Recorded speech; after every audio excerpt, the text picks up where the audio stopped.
All right, we're almost through. What is the parent function here? My basic function I can pull out of this. Absolute value of x. Okay, so if the absolute value of x is my original function, that means I have this negative to think about. I have the 6, this minus 3, and the 5.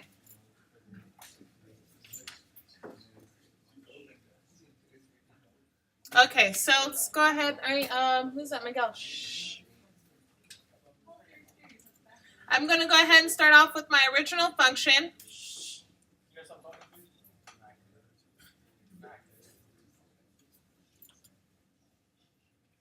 All right, so that's my original. So now, if I have minus 3, which way should I go? To the right, right? Okay, so 1, 2, 3. So now I have something that looks like this. Who's that, Brandon? That's not you? David? All right, I am recording, yes. All right, step 2. I have a negative on the outside, so that means I have a vertical reflection. So that means it's going to flip across my x-axis, right?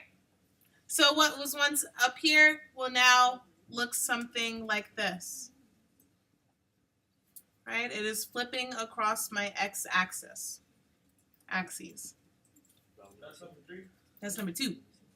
Oh. Number 2. 6 will be number 3. All right, so now I have the 6 on the outside. Do you think that's going to stretch my function or will it shrink it? What do we think? Stretch, right? So anything bigger than 1 will stretch my function. So you can imagine pulling these 2 legs down south. So do we think my function will get wider or should it get skinnier?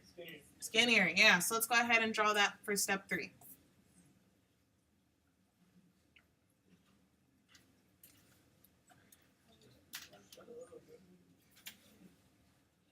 Okay. And now oops, it's a little crooked for you guys. Now my last and final step is to take that and move it up 5 units or move it down 5 units? Up, right? It's plus 5. It's the one that makes sense.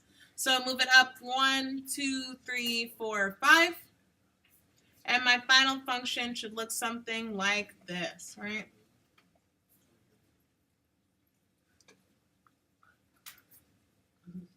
Below.